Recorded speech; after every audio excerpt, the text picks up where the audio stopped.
Students, coordination കെമിസ്ട്രിയുടെ second part ക്ലാസ്സിലേക്ക് എല്ലാവർക്കും സ്വാഗതം. അപ്പോ നമ്മൾ കഴിഞ്ഞ ദിവസം കുറെ അധികം കാര്യങ്ങൾ ഡിസ്കസ് ചെയ്തായിരുന്നു അല്ലെ.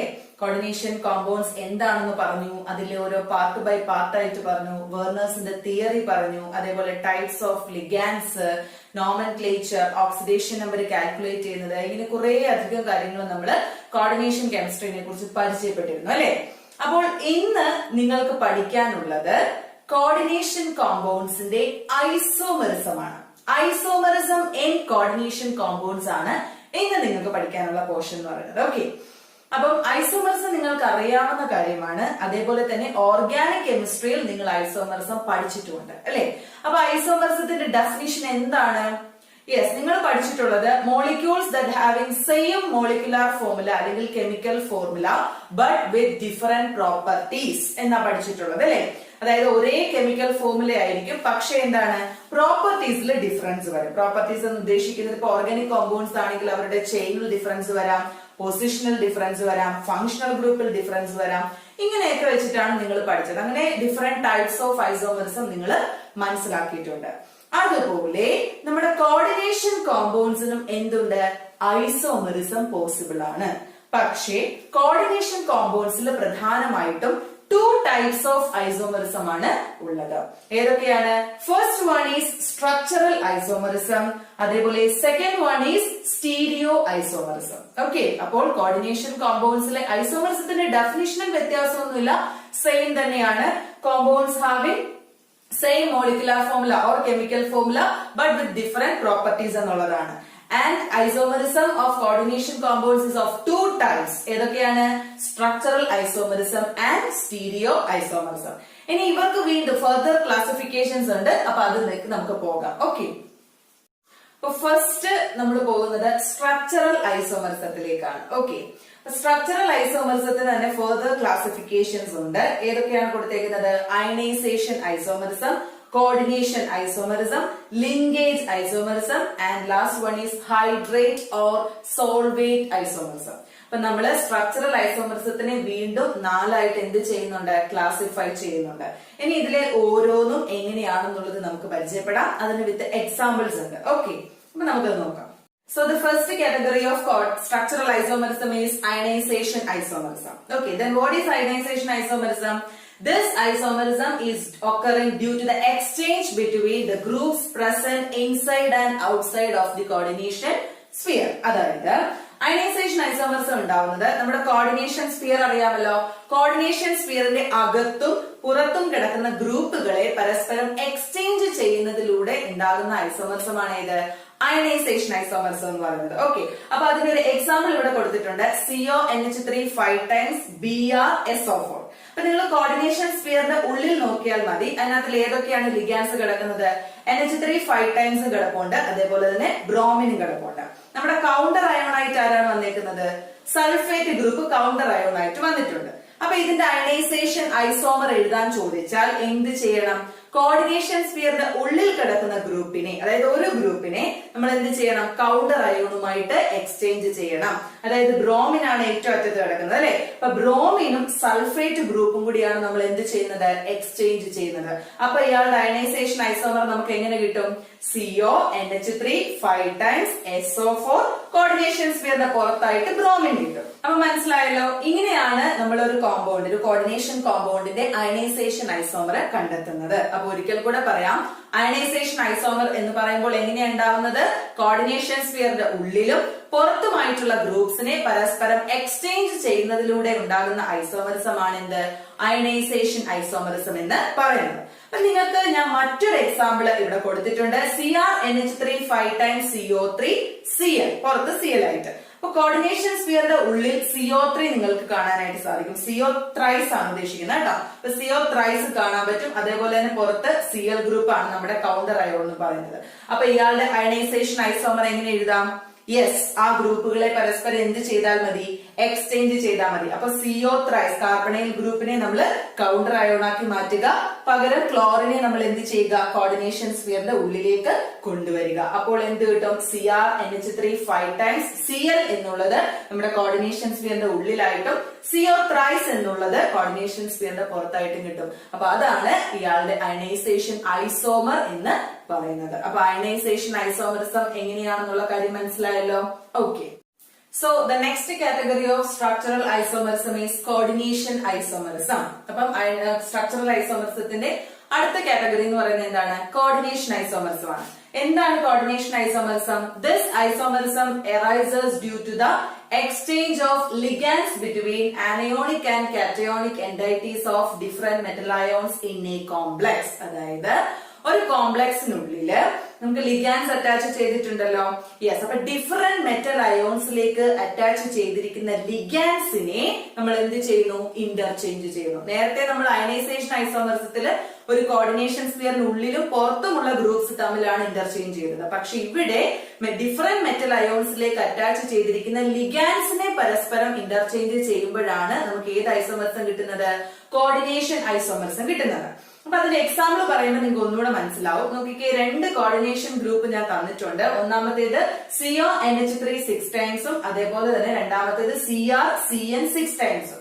അപ്പൊ ഈ കൊബാൾട്ടിലേക്ക് അറ്റാച്ച് ചെയ്തിരിക്കുന്ന ലിഗാൻഡ് ആരാണ്? അമീനാണ് അല്ലെ. അതേപോലെ തന്നെ ക്രോമിയത്തിലേക്ക് അറ്റാച്ച് ചെയ്തിരിക്കുന്ന ലിഗാൻഡ് ആരാണ്? സൈനോ ഗ്രൂപ്പാണ് അറ്റാച്ച് ചെയ്തിരിക്കുന്നത്. അപ്പൊ ഇവരുടെ കോർഡിനേഷൻ ഐസോമർ എങ്ങനെ കിട്ടുമെന്നാ പറഞ്ഞിരിക്കുന്നത്? ഈ ലിഗാൻഡുകളെ പരസ്പരം എന്ത് ചെയ്യണം? ഇന്റർചേഞ്ച് ചെയ്യണം. അതായത് ഇപ്പോൾ കൊബാൾട്ടിൽ അറ്റാച്ച് ചെയ്തിരിക്കുന്ന അമീൻ ഗ്രൂപ്പിനെ നമ്മൾ എവിടെ കൊണ്ടുപോകണം? ക്രോമിയത്തിൽ കൊണ്ടുപോകണം. അതേപോലെ തന്നെ ക്രോമിയത്തിൽ അറ്റാച്ച് ചെയ്തിരിക്കുന്ന സൈനോ ഗ്രൂപ്പിനെ എങ്ങോട്ട് കൊണ്ടുവരണം? കൊബാൾട്ടിലേക്ക് കൊണ്ടുവരണം. അപ്പൊ നമുക്ക് ഏതൊക്കെ കോർഡിനേഷൻ ഐസോമർ കിട്ടും? COCN 6 ടൈംസും കിട്ടും, CrNH3 6 ടൈംസും കിട്ടും. അപ്പൊ ആ കോർഡിനേഷൻ മാറിയില്ലേ? നേരത്തെ കൊബാൾട്ടിൽ കോർഡിനേറ്റ് ചെയ്തിരുന്നത് അമീൻ ആണെങ്കിൽ ഇപ്പോൾ സൈനോ ഗ്രൂപ്പ്, നേരത്തെ ക്രോമിയത്തിൽ കോർഡിനേറ്റ് ചെയ്തത് സൈനോ ആണെങ്കിൽ ഇപ്പോൾ NH3 ഗ്രൂപ്പ്. അപ്പൊ ഈ രീതിയിലാണ് നമ്മൾ കോർഡിനേഷൻ ഐസോമേഴ്സിനെ എഴുതുന്നത്. അപ്പൊ അത് എളുപ്പമല്ലയോ? Yes. So the third category of structural isomerism is linkage isomerism. നമ്മുടെ അടുത്ത കാറ്റഗറി ലിങ്കേജ് ഐസോമറിസം ആണ്. ലിങ്കേജ് ഐസോമറിസത്തിന് ഒരു കണ്ടീഷൻ ഉണ്ട്.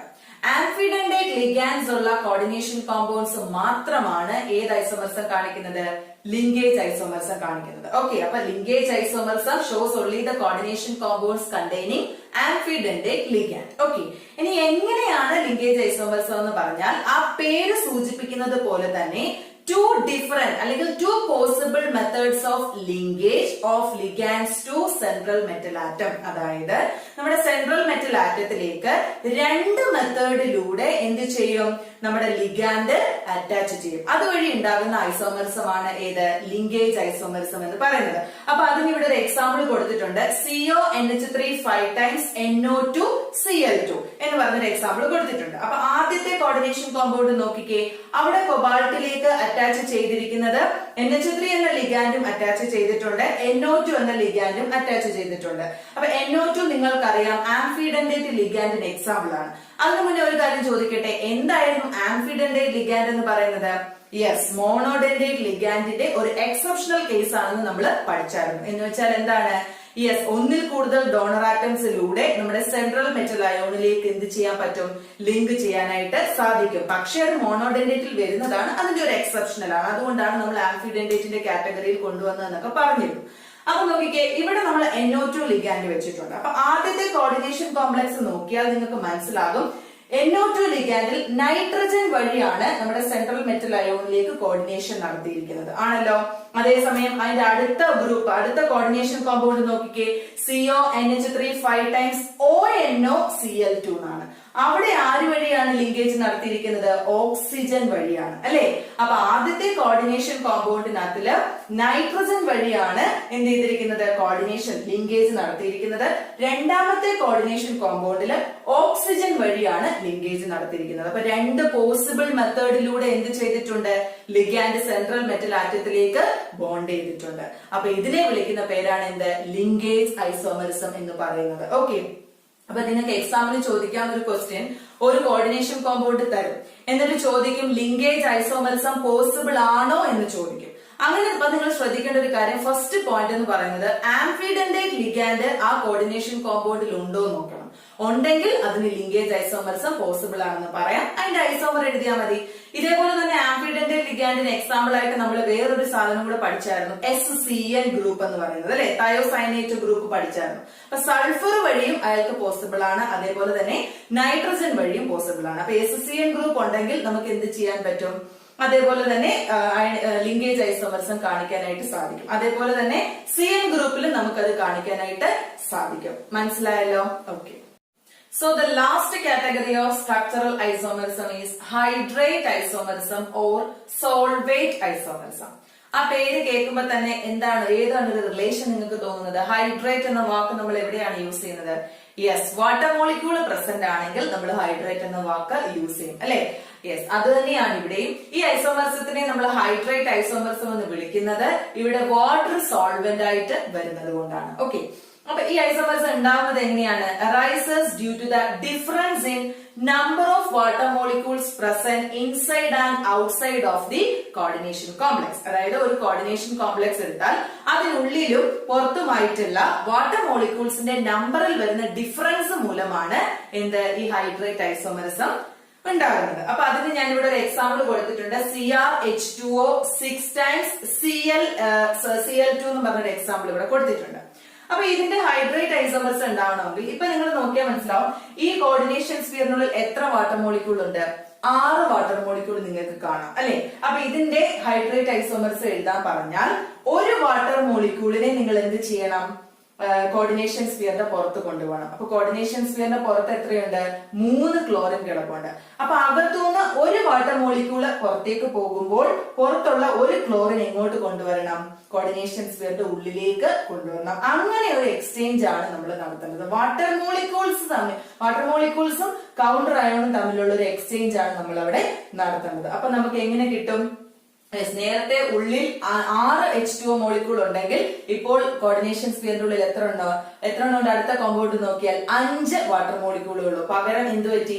ഒരു ക്ലോറിൻ അകത്തേക്ക് പോയി, പുറത്തേക്ക് എന്ത് പറ്റി? 2 ക്ലോറിനും അതേപോലെ തന്നെ ഒരു വാട്ടർ മോളിക്യൂളുമായിട്ട് മാറി. അങ്ങനെയാണ്. അതായത് CrH2O 5 times ആയി, ഒരു Cl അകത്ത് വന്നു, പുറത്ത് Cl2 ഒരു H2O ആയിട്ട് മാറി. പറഞ്ഞത് മനസ്സിലായല്ലോ?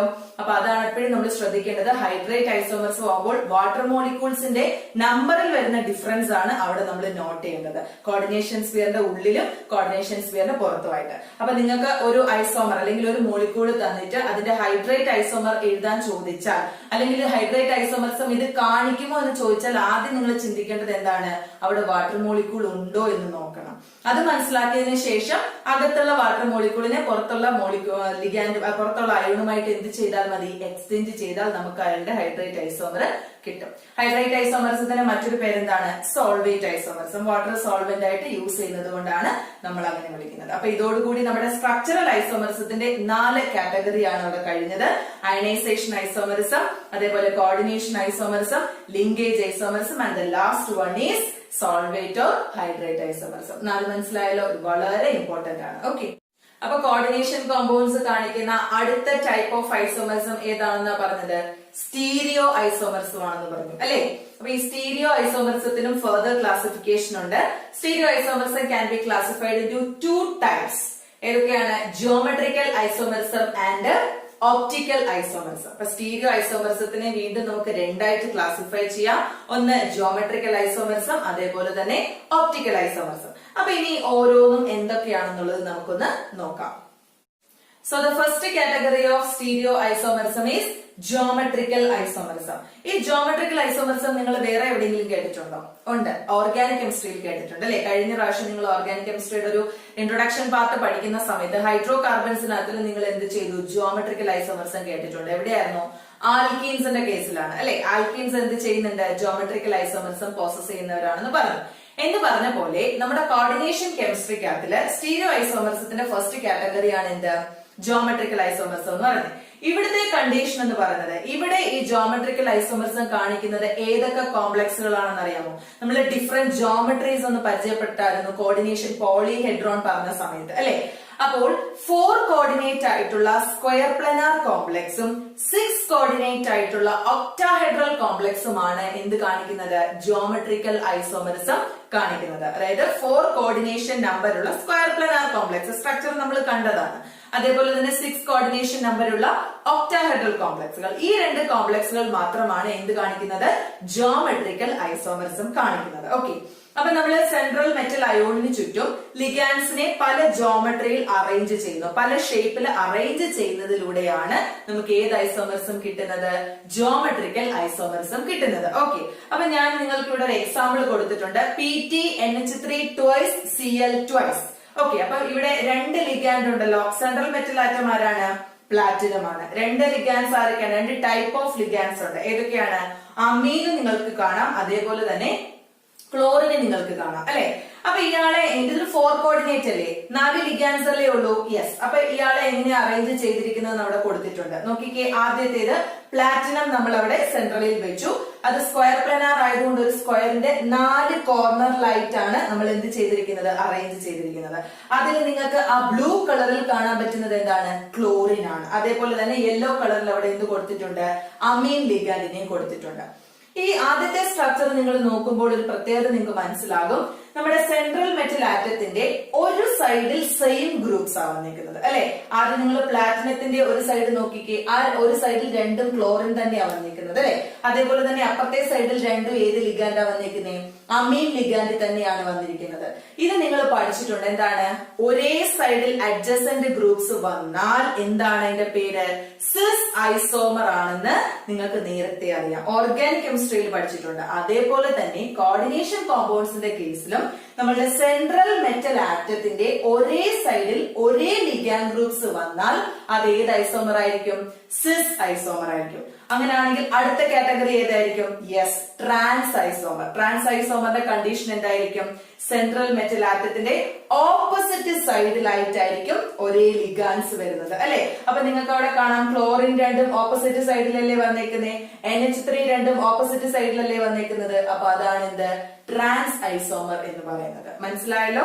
അപ്പൊ ജിയോമെട്രിക്കൽ ഐസോമറിസം കാണിക്കുന്നത് ആരൊക്കെയാണ്? സ്ക്വയർ പ്ലാനാർ കോംപ്ലക്സും കാണിക്കും, അതേപോലെ ഒക്ടാഹെഡ്രൽ കോംപ്ലക്സും കാണിക്കും. സെൻട്രൽ മെറ്റൽ ആറ്റത്തിന് ചുറ്റും ഡിഫറെന്റ് ജിയോമെട്രിയിൽ ഈ ലിഗാൻസിനെ അറേഞ്ച് ചെയ്യുന്നതിലൂടെയാണ് നമുക്ക് ഏത് ഐസോമറിസം കിട്ടുന്നത്? ജിയോമെട്രിക്കൽ ഐസോമറിസം കിട്ടുന്നത്. അപ്പൊ അതിൽ ആദ്യത്തെ സ്ക്വയർ പ്ലാനാർ കോംപ്ലക്സിന്റെ എക്സാമ്പിൾ മനസ്സിലായല്ലോ. ഒരേ സൈഡിൽ ആദ്യം സിസും ട്രാൻസും, അല്ലെ? അതായത് ഒരേ സൈഡിൽ നമ്മൾ എന്ത് ചെയ്യുന്നു? ഒരേ ലിഗാൻസിനെ അറേഞ്ച് ചെയ്യുമ്പോൾ നമുക്ക് സിസ് ഐസോമർ കിട്ടും. അതേപോലെ ഓപ്പോസിറ്റ് സൈഡിൽ നമ്മൾ ലിഗാൻസിനെ അറേഞ്ച് ചെയ്യുമ്പോൾ അത് എന്ത് കിട്ടും? ട്രാൻസ് ഐസോമർ കിട്ടും. സ്ക്വയർ പ്ലാനാറിന്റെ എക്സാമ്പിൾ മനസ്സിലായി. ഇനി നമുക്ക് ഒക്ടാഹെഡ്രൽ കോംപ്ലക്സിന്റെ എക്സാമ്പിൾ ഒന്ന് നോക്കാം. അപ്പൊ ഒക്ടാഹെഡ്രൽ കോംപ്ലക്സിന്റെ എക്സാമ്പിൾ ഒന്ന് നോക്കിക്കേ. CONH3 4 times Cl2. നമ്മുടെ കോംപ്ലക്സിന് പ്ലസ് ചാർജ് ഉണ്ട്. ഒക്ടാഹെഡ്രൽ കോംപ്ലക്സ് ആകുമ്പോ എങ്ങനെയാണ്? ഒരു സ്ക്വയറിന്റെ 4 കോർണറിലും ഉണ്ട്, പിന്നെ മുകളിലും താഴെയുമായിട്ടായിരിക്കും വരുന്നത്, അല്ലെ? അങ്ങനെയാണ് നമ്മൾ ലിഗാൻസിനെ അറേഞ്ച് ചെയ്തിരിക്കുന്നത്. അതിലും എന്ത് വരുന്നുണ്ട്? സിസ് ഐസോമർ വരുന്നുണ്ട്, ട്രാൻസ് ഐസോമർ വരുന്നുണ്ട്. അപ്പൊ സിസ് ഐസോമർ എങ്ങനെയാണ്? നോക്കിക്കേ, NH3 ലിഗാൻസ് ആ യെല്ലോ കളറിൽ കൊടുത്തേക്കുന്നുണ്ടോ? അതെല്ലാം ഒരു സൈഡിലല്ലേ വന്നേക്കുന്നേ. ക്ലോറിൻ 2 ഒരേ സൈഡിലല്ലേ വന്നേക്കുന്നേ. അപ്പൊ അതെന്താണ്? സിസ് ഐസോമർ ആണ്. അതേസമയം അടുത്ത കോർഡിനേഷൻ കോംപ്ലക്സ് നോക്കിക്കേ, അവിടെ എന്താണ്? NH3 ഓപ്പോസിറ്റ് സൈഡിൽ നിങ്ങൾക്ക് കാണാം, അതേപോലെ തന്നെ ക്ലോറിൻ മുകളിലും താഴെ ഓപ്പോസിറ്റ് സൈഡിലായിട്ടാണ് കൊടുത്തേക്കുന്നത്. അപ്പൊ അതെന്താണ്? ട്രാൻസ് ഐസോമർ ആണ്. മനസ്സിലായല്ലോ? അപ്പൊ ഒക്ടാഹെഡ്രലിലും സ്ക്വയർ പ്ലാനാറിലുമാണ് ജിയോമെട്രിക്കൽ ഐസോമറിസം പോസിബിൾ ആയിട്ടുള്ളത്. അതിൽ തന്നെ നമുക്ക് സിസും എഴുതാൻ സാധിക്കും, ട്രാൻസും എഴുതാൻ സാധിക്കും. അപ്പൊ നിങ്ങൾക്ക് ഒരു കോംപ്ലക്സ് തന്നിട്ട് അതിന്റെ ജിയോമെട്രിക്കൽ ഐസോമർ എഴുതാൻ ചോദിക്കും. ജിയോമെട്രിക്കൽ ഐസോമർ എഴുതാൻ ചോദിക്കുന്നതിനോടൊപ്പം അതിന്റെ സിസും ട്രാൻസും എഴുതാൻ ചോദിക്കും. വളരെ എളുപ്പമായിട്ട് നിങ്ങൾക്ക് എഴുതാൻ സാധിക്കും. സിസും ട്രാൻസും എഴുതുമ്പോഴും നമ്മുടെ ആ കോർഡിനേഷൻ സ്ഫിയറിന്റെ സ്ക്വയർ ബ്രാക്കറ്റ് ഉണ്ടല്ലോ, അതും അതിന്റെ ചാർജും ഒക്കെ കറക്റ്റ് ആയിട്ട് കൊടുത്തോണം. അതൊന്നും മറന്നു പോകരുത്. ഓക്കെ, അപ്പൊ സ്റ്റീരിയോ ഐസോമറിസത്തിന്റെ രണ്ടാമത്തെ കാറ്റഗറിയാണ് ഇത് ഒപ്റ്റിക്കൽ ഐസോമറിസം എന്ന് പറയുന്നത്. ഒപ്റ്റിക്കൽ ഐസോമറിസം നിങ്ങൾക്ക് ഇതിന് മുന്നേ അത്ര പരിചയമില്ല. ജിയോമെട്രിക്കൽ ആണെങ്കിൽ നിങ്ങൾക്ക് ഒരു ഐഡിയ നേരത്തെ ഉണ്ടാവും, പക്ഷെ ഒപ്റ്റിക്കൽ ആണെങ്കിൽ നിങ്ങൾ ഇവിടെയാണ് ആദ്യമായിട്ട് പഠിക്കുന്നത്. അപ്പൊ ഒപ്റ്റിക്കൽ ഐസോമറിസത്തിന്റെ ഒന്നാമത്തെ പോയിന്റ് ആയിട്ട് കൊടുത്തേക്കുന്നത് എന്താണ്? These are non superimposable mirror images എന്നാണ് കൊടുത്തേക്കുന്നത്. അതായത് non super impossible. Super impossible എന്ന് പറഞ്ഞാൽ എന്താണ്? അതായത് ഇപ്പൊ ഞാൻ ജസ്റ്റ് എന്റെ ഈ കൈ ഒരു എക്സാമ്പിൾ ആയിട്ട് കാണിക്കാം. ഇത് എന്റെ റൈറ്റ് ഹാൻഡ് ആണ്. അപ്പൊ ഇതുപോലെ തന്നെ ഒരു റൈറ്റ് ഹാൻഡ്, എന്റെ ഈ റൈറ്റ് ഹാൻഡ് പോലെ തന്നെ മറ്റൊരു റൈറ്റ് ഹാൻഡ് ഇതേ രീതിയിൽ തന്നെ ഇതിന്റെ പുറത്ത് വന്നാൽ എന്താണ്, അത് സൂപ്പർ ഇമ്പോസിബിൾ ആണെന്ന് പറയും. ഒരേപോലെ ആയിരിക്കും. മനസ്സിലായ പറഞ്ഞേ? അതേസമയം ഞാൻ എന്റെ ലെഫ്റ്റ് ഹാൻഡ് ഇതിന്റെ മുകളിൽ വെക്കുവാണെങ്കിലോ ഇതെന്താണ്, നോൺ സൂപ്പർ ഇമ്പോസിബിൾ ആണ്. ബിക്കോസ് റൈറ്റ് ഹാൻഡിന്റെ തമ്പിന്റെ പൊസിഷൻ ഇവിടെയാണ്, പക്ഷെ ഞാൻ ലെഫ്റ്റ് ഹാൻഡ് വെക്കുമ്പോൾ ആ തമ്പിന്റെ പൊസിഷൻ ഇവിടെയാണ്. ഇത് ഓപ്പോസിറ്റ് ആയിട്ടായിരിക്കുന്നത്. അങ്ങനെയുള്ളതാണ് എന്ത്, നോൺ സൂപ്പർ ഇമ്പോസിബിൾ എന്ന് പറയുന്നത്. ഇപ്പൊ ജസ്റ്റ് എക്സാമ്പിൾ, മിറർ ഇമേജ് എന്ന് പറഞ്ഞാൽ നമ്മളൊരു ഇമേജിനെ മിററിൽ കാണിക്കുമ്പോൾ എങ്ങനെ കിട്ടുന്നു എന്നുള്ളതാണല്ലോ മിറർ ഇമേജ് എന്ന് പറയുന്നത്. അപ്പം ഒരു വസ്തുവിന്റെ ഇമേജ് നമ്മൾ മിററിൽ കാണിക്കുമ്പോൾ അത് സൂപ്പർ ഇമ്പോസിബിൾ, ഞാൻ ഈ പറഞ്ഞതുപോലെ സിമിലർ ആയിട്ട് ഇരിക്കുവാണെങ്കിൽ അതിനെ സൂപ്പർ ഇമ്പോസിബിൾ മിറർ ഇമേജ് എന്ന് പറയും. അതേസമയം നേരെ ഓപ്പോസിറ്റ് ആയിട്ടായിരിക്കുന്നതെങ്കിൽ അതെന്താണ്, non superimposable mirror images എന്നാണ് പറയുന്നത്. ഇനി അത് ഇവിടെ പറയാനുള്ള റീസൺ എന്താന്ന് വെച്ചാൽ നമ്മൾ ധാരാളം കോർഡിനേഷൻ കോമ്പൗണ്ടുകളെ പരിചയപ്പെട്ടല്ലോ. യെസ്. അപ്പൊ ഈ കോർഡിനേഷൻ കോമ്പൗണ്ടുകൾക്ക് ഒപ്റ്റിക്കൽ ഐസോമറിസം കാണിക്കണമെങ്കിൽ, കോർഡിനേഷൻ കോമ്പൗണ്ടുകൾ ഒപ്റ്റിക്കൽ ഐസോമറിസം കാണിക്കണമെങ്കിലുള്ള കണ്ടീഷനാണ് അവരെങ്ങനെയായിരിക്കണം, non superimposable mirror image ആയിരിക്കണം. അതായത് നമ്മളൊരു കോർഡിനേഷൻ കോമ്പൗണ്ട് എടുക്കുന്നു, ആ കോർഡിനേഷൻ കോമ്പൗണ്ടിന്റെ മിറർ ഇമേജ് എടുക്കുന്നു. അതിന്റെ മിറർ ഇമേജ് കിട്ടുമ്പോൾ അതെന്താകരുത്, സൂപ്പർ ഇമ്പോസ് ചെയ്യാൻ പാടില്ല. ഇതുപോലെ നോൺ സൂപ്പർ ഇമ്പോസിബിൾ ആയിരിക്കണം. അങ്ങനെയാണെങ്കിൽ ആ എന്താണ്, കോർഡിനേഷൻ കോമ്പൗണ്ട് ഒപ്റ്റിക്കലി ആക്റ്റീവ് ആണെന്ന് നമുക്ക് പറയാം. ഞാൻ ഒരിക്കൽ കൂടെ പറയാം. നമ്മുടെ കോർഡിനേഷൻ കോമ്പൗണ്ടിന്റെ മിറർ ഇമേജ് എടുക്കുമ്പോൾ, കോർഡിനേഷൻ കോമ്പൗണ്ടിന് ഒരു സ്ട്രക്ചർ ഉണ്ടല്ലോ, ആ സ്ട്രക്ചറിനെ നമ്മൾ മിററിൽ കാണിക്കുമ്പോൾ അതിന്റെ മിറർ ഇമേജ് നമുക്ക് കിട്ടുമ്പോൾ എങ്ങനെയായിരിക്കണം, സൂപ്പർ ഇമ്പോസ് ചെയ്യാൻ പാടില്ല, അതിന്റെ നേരെ ഓപ്പോസിറ്റ് ആയിരിക്കണം. അപ്പൊ നോൺ സൂപ്പർ ഇമ്പോസിബിൾ ആണെങ്കിൽ ആ കോർഡിനേഷൻ കോമ്പൗണ്ട് എന്താണെന്ന് പറയാം, ഒപ്റ്റിക്കലി ആക്റ്റീവ് ആണെന്ന് പറയാൻ സാധിക്കും. മനസ്സിലായോ? അതേപോലെ തിരിച്ചു പറഞ്ഞേ, കോർഡിനേഷൻ കോമ്പൗണ്ടിന്റെ മിറർ ഇമേജ് എടുക്കുമ്പോൾ അയാൾ എന്താണ്, സൂപ്പർ ഇമ്പോസ് ചെയ്യുവാണെങ്കിൽ അതെന്തായിരിക്കും, ഒപ്റ്റിക്കലി ഇൻആക്റ്റീവ് ആണെന്ന് പറയാം. അപ്പൊ ഇനി നമുക്ക് അങ്ങോട്ട് എക്സാമ്പിൾ പറയുന്നുണ്ട്, അപ്പൊ നിങ്ങൾക്ക് ഒന്നും കൂടെ ഇത് മനസ്സിലാവും. അപ്പൊ ഫസ്റ്റ് പോയിന്റ് ഒപ്റ്റിക്കൽ ഐസോമറിസത്തിന്റെ എങ്ങനെയാണ്, these are non superimposable mirror images. ഇത്തരത്തിൽ നോൺ സൂപ്പർ ഇമ്പോസിബിൾ ആയിട്ടുള്ള മിറർ ഇമേജസിനെ നമ്മളൊരു പേര് വിളിക്കും. അവരുടെ പേരാണ് എനൻഷ്യോമേഴ്സ്. എന്താ വിളിക്കുന്നത്, എനൻഷ്യോമേഴ്സ്. ഓക്കെ. അപ്പം ഒപ്റ്റിക്കൽ ഐസോമറിസം കാണിക്കുന്ന കോർഡിനേഷൻ കോമ്പൗണ്ടുകൾ non superimposable mirror images ആയിരിക്കണം. These are called enantiomers. Okay. ഞാൻ നിങ്ങളെ ഒരു എക്സാമ്പിൾ കാണിക്കാം. സൂപ്പർ ഇമ്പോസിബിളും നോൺ സൂപ്പർ ഇമ്പോസിബിൾ എന്നൊരു കൺസെപ്റ്റ് നിങ്ങൾക്ക് പെട്ടെന്ന് മനസ്സിലാവാൻ വേണ്ടിയിട്ടാണ്. അപ്പൊ ഏകദേശം ഒരുപോലെ ഇരിക്കുന്ന രണ്ട് ടെക്സ്റ്റ് എന്റെ കയ്യിലുണ്ട്. കണ്ടല്ലോ, ഇതിന്റെ ഷേപ്പും സൈസും ഒക്കെ ഏകദേശം ഒരേപോലെയാണല്ലോ. ഓക്കെ. അപ്പം ഞാൻ ഈ ബുക്കിന്റെ പുറത്ത് ഈ ബുക്ക് ഇതാ ഇങ്ങനെ വെക്കുന്നു. കണ്ടല്ലോ. അപ്പം ഇതിന്റെ ഒരു വശം, രണ്ട് ബുക്കിന്റെയും ഒരു സൈഡ് എന്ന് പറയുന്നത് ഈ തുറന്നിരിക്കുന്ന ഭാഗം തന്നെയാണല്ലോ. ഇപ്പുറത്തെ സൈഡ് എന്ന് പറയുന്നത് എന്താണ്, ഈ ഒരു ഹാർഡ് ആയിട്ടുള്ള പാർട്ടാണ്. അപ്പൊ ഇത് എന്തായിരിക്കും, സൂപ്പർ ഇമ്പോസിബിൾ ആണെന്ന് പറയാം. മനസ്സിലാവുന്ന പറയുന്നത്. അതേസമയം ഈ ബുക്കിന്റെ പുറത്ത് ഞാൻ ഈ ബുക്ക് തിരിച്ചു വെക്കുന്നു. കണ്ടോ? അപ്പൊ നോക്കിക്കേ, ഒരു ബുക്കിന്റെ ഓപ്പൺ പാർട്ടും ഒരു ബുക്കിന്റെ ക്ലോസ്ഡ് പാർട്ടും ആയി ഇവിടെ വന്നേക്കുന്നത്. ഇതെന്തായിരിക്കും അപ്പം, നോൺ സൂപ്പർ ഇമ്പോസിബിൾ ആയിരിക്കും. ജസ്റ്റ് നിങ്ങളെ ആ ഒരു കൺസെപ്റ്റ് മനസ്സിലാക്കാൻ വേണ്ടിയിട്ട് സിമ്പിൾ ആയിട്ടൊരു എക്സാമ്പിൾ പറഞ്ഞതേ ഉള്ളൂ. ഇതുപോലെ നമ്മൾ എടുക്കാൻ പോകുന്നത് കോർഡിനേഷൻ കോമ്പൗണ്ട്സ് ആണ്. അപ്പൊ കോർഡിനേഷൻ കോമ്പൗണ്ട്സ് ഒരെണ്ണം എടുത്തിട്ട് അതിന്റെ മിറർ ഇമേജ് നമ്മൾ ഇപ്പുറത്ത് എടുക്കും. എന്നിട്ട് രണ്ടും ഒരുപോലെ, ഇതുപോലെ ഇങ്ങനെ ഒരുപോലെയാണ് ഇരിക്കുന്നത് നമ്മൾ നോക്കും. അങ്ങനെ ഒരുപോലെ ഇരിക്കുവാണെങ്കിൽ അവർ ഒപ്റ്റിക്കലി ഇൻആക്റ്റീവ് ആയിരിക്കും, സൂപ്പർ ഇമ്പോസിബിൾ ആണെങ്കിൽ. അതേസമയം എന്താണ്, ഇതുപോലെ നോൺ സൂപ്പർ ഇമ്പോസിബിൾ ആണെന്നുണ്ടെങ്കിൽ അവർ എങ്ങനെയായിരിക്കും, ഒപ്റ്റിക്കലി ആക്റ്റീവ് ആയിരിക്കും. അപ്പൊ നിങ്ങൾക്ക് എക്സാമ്പിൾ തരും, എന്നിട്ട് ചോദിക്കും ഇതിൽ ഒപ്റ്റിക്കലി ആക്റ്റീവ് ആണോ ഇൻആക്റ്റീവ് ആണോ എന്നുള്ളത്. അപ്പൊ നമ്മൾ മിറർ ഇമേജ് വരച്ചിട്ട് അത് കാണിക്കേണ്ടതായിട്ട് വരും. മനസ്സിലായോ? ഇനി വേറൊരു ടേമും കൂടെ നിങ്ങൾക്ക് ഇതിനകത്ത് പഠിക്കാനുണ്ട്. ഞാൻ പറഞ്ഞു ഒപ്റ്റിക്കലി ആക്റ്റീവ് ആകേണ്ട കണ്ടീഷൻ എന്താണ്, നോൺ സൂപ്പർ ഇമ്പോസിബിൾ ആയിരിക്കണം. ഇതുപോലെ അല്ലെ, അതുപോലെ വേറൊരു വേർഡും കൂടെ അതിനെ നമ്മൾ സൂചിപ്പിക്കും.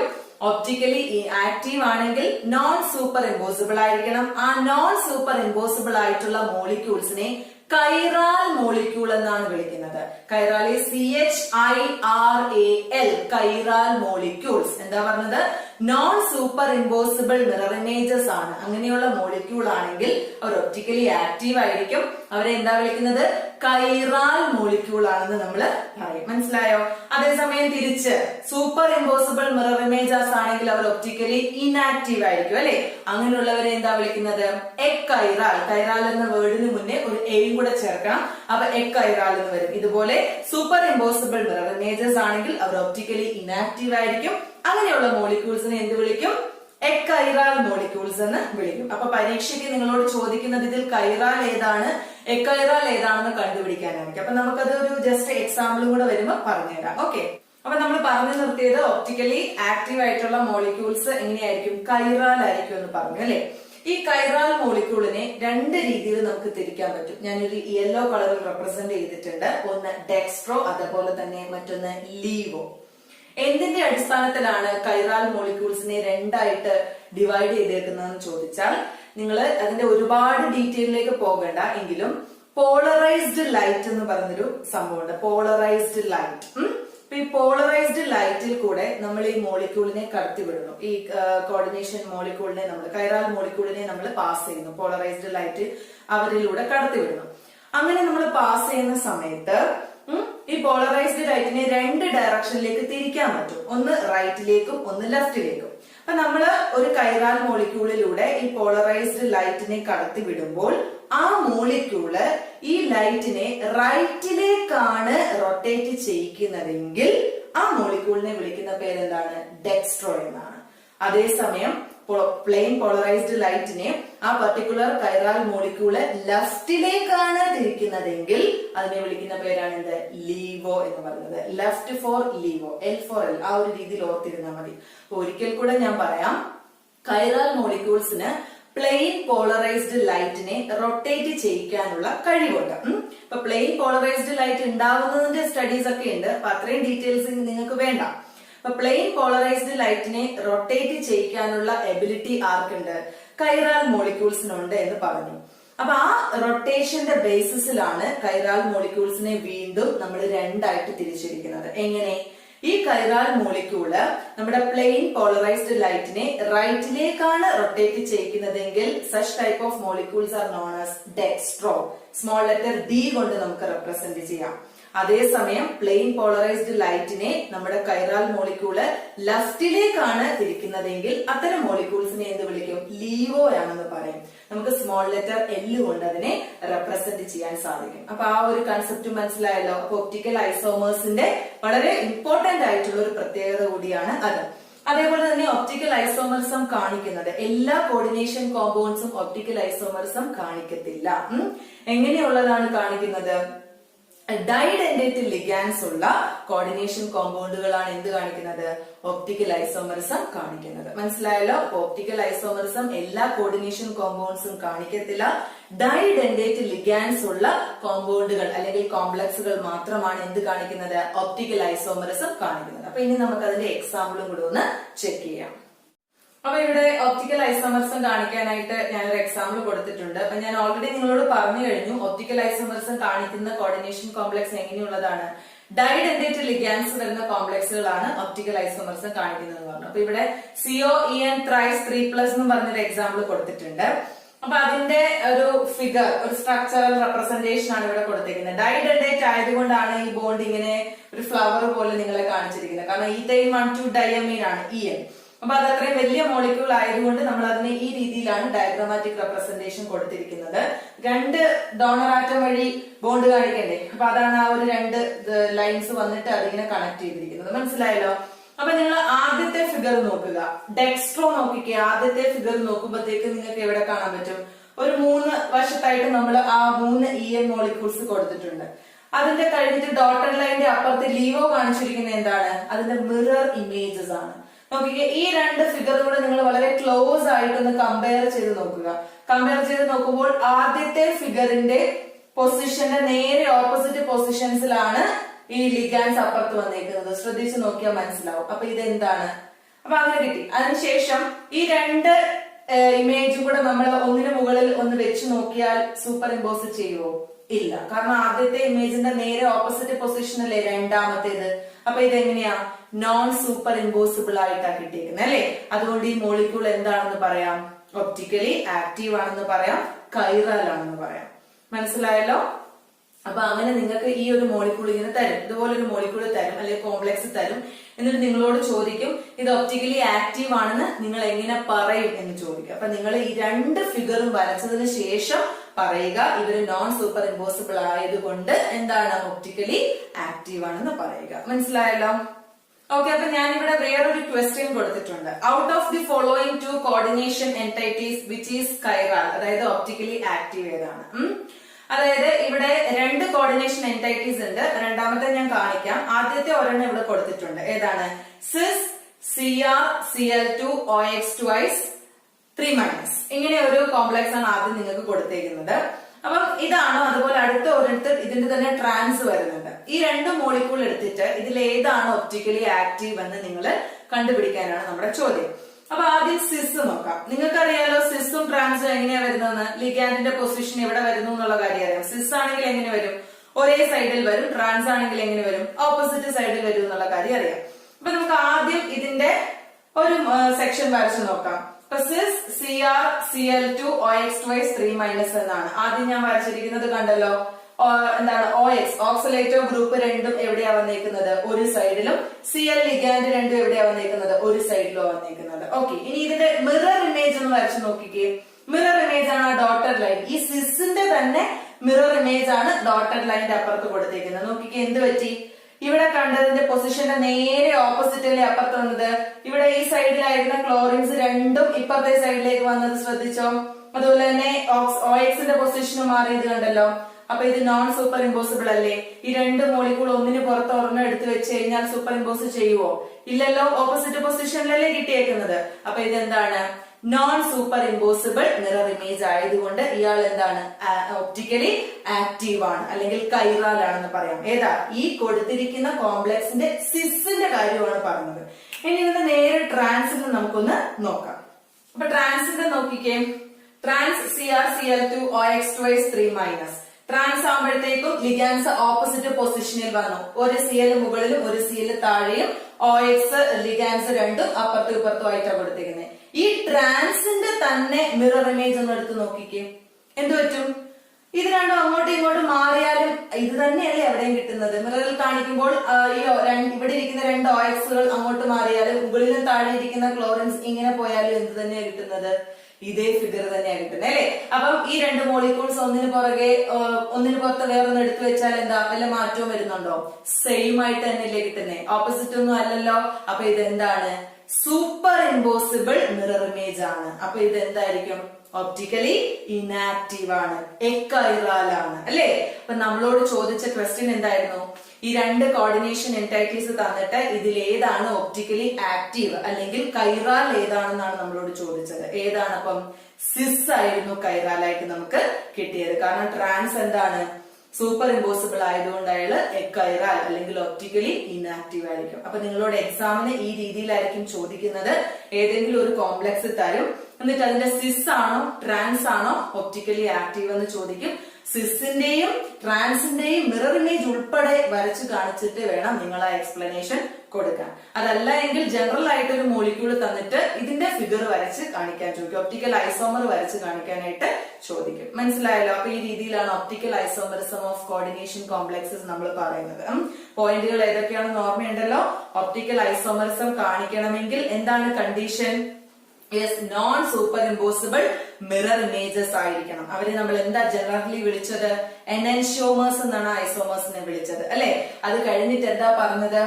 Yes, non superimposable mirror images ആണെങ്കിൽ അവരെ എന്ത് വിളിക്കും?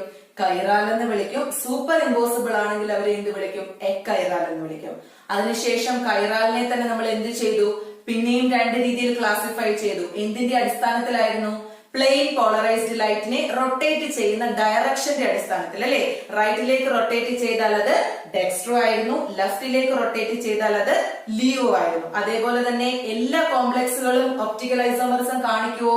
ഇല്ല. പിന്നെന്താണ്? ഡൈഡന്റേറ്റ് ലിഗാൻസ് ഉള്ള കോംപ്ലക്സുകൾ മാത്രമാണ് എന്ത് കാണിക്കുന്നത്? ഒപ്റ്റിക്കൽ ഐസോമറിസം കാണിക്കുന്നത്. അതിനുശേഷം ഇതുപോലത്തെ എക്സാമ്പിൾ.